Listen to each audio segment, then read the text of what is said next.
My name is Chris Sutton, and I'm going to perform a machine check. So the first thing I want to check for is to make sure that my lines are connected to the wall and that there's no crossover. Then I'll come up here and check my auxiliary cylinders to make sure I have at least one available, and I'm going to just verbally say that I will turn it counterclockwise to turn it on, and I'll come over here to make sure that it's at least half full, or at least at 1000 psi or more. And we'll just assume that it is. And I'll come back over here to my sparing oxygen cylinder, and I will turn it clockwise to turn it off for when I need it in emergency situations. So I want to keep it off.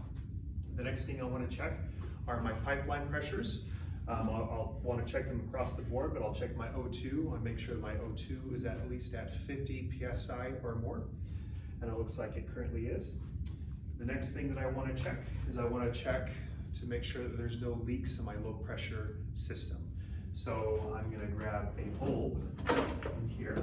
First of all, make sure that my bulb is working appropriately and it holds negative pressure, and we'll pretend that it does for at least 10 seconds, and I'll hook it up here and then turn this to the common gas outlet, and I'll pump it until it maintains negative pressure, and this is to check my flow meters and we'll make sure that that holds negative pressure for at least 10 seconds. And then I'll come over here and I'll go through my vapors, my vapors, and turn them on one by one and create negative pressure for each one of them and ensure that they hold negative pressure for at least 10 seconds. And we'll assume that we've done that. So I'll go ahead and disconnect this from here. And then, speaking of our vaporizers, I'm going to go through and make sure that they're adequately filled, and also ensure that the filler ports for like the ISO and the SEVO are tightly closed.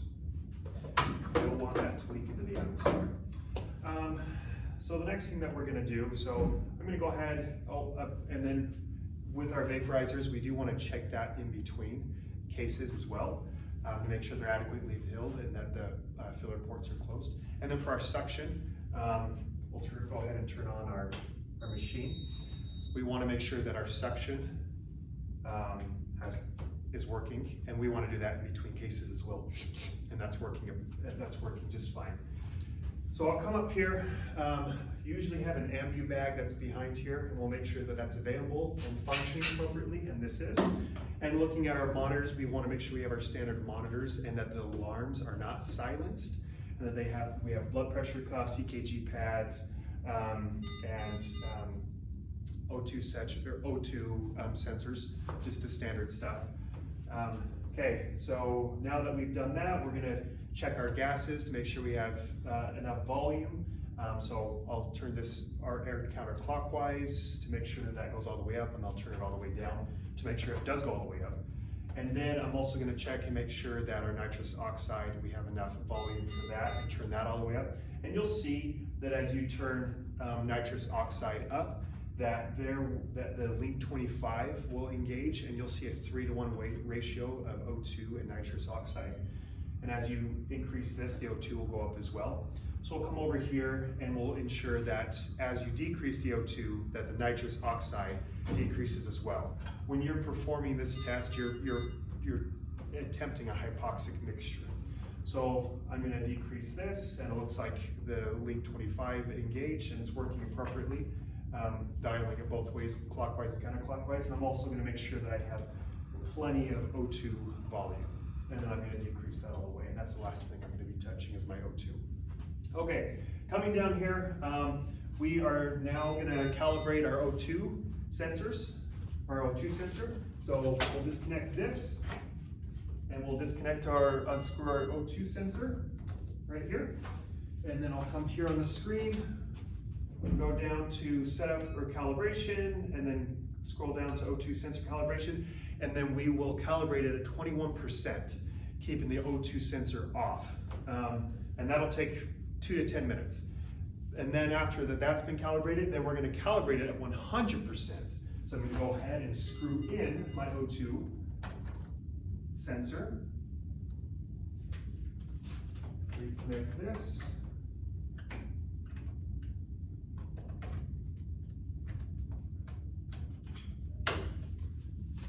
flush it with 100% O2, and then calibrate it at 100%. And that'll take, again, 2 to 10 minutes. We'll just say that we've done that. Okay, so now that we've done that, we're now going to check our scavenging system. And I'm going to include my Y-piece, and I am going to open my APL valve, and you should see my reservoir bag. Oh, I'm sorry, I keep forgetting this. Turn it off from your common outlet to the system.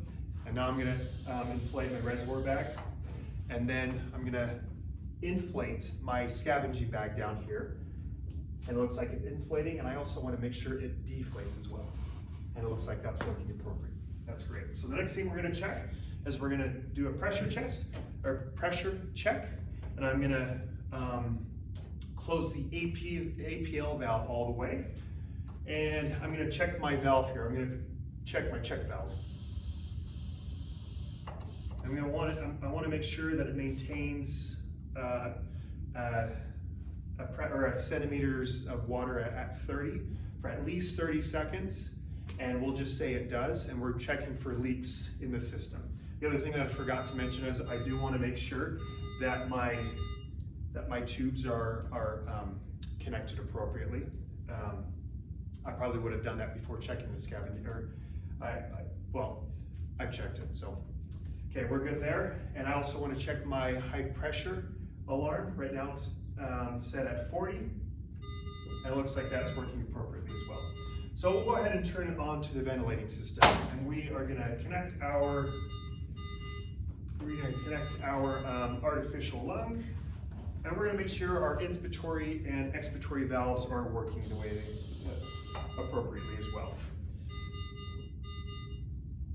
As the bellow descends, I should see the inspiratory valve open, and when the bellow ascended during expiration, I should have seen the expiratory valve open, and it is. It looks like these are working appropriately as well. Okay, so that's everything so far. Looks good. The last couple of things I'm going to do is I'm just going to make sure. Oh, going back to our pressure leak test, our high pressure leak test, I do want to do that in between cases.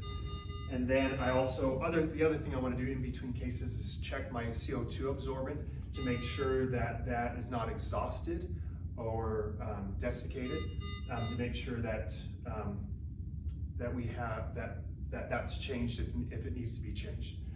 The other thing that we're going to do in between cases is we're just going to check our ventilator settings to make sure that they're set where they need to be. We're going to make sure our vaporizers are off. I'm going to make sure my APL valve is open. And I just went ahead and just switched over to the bag mode. And we also want to make sure we have our checkout documentation. And that is my checklist. Thank you.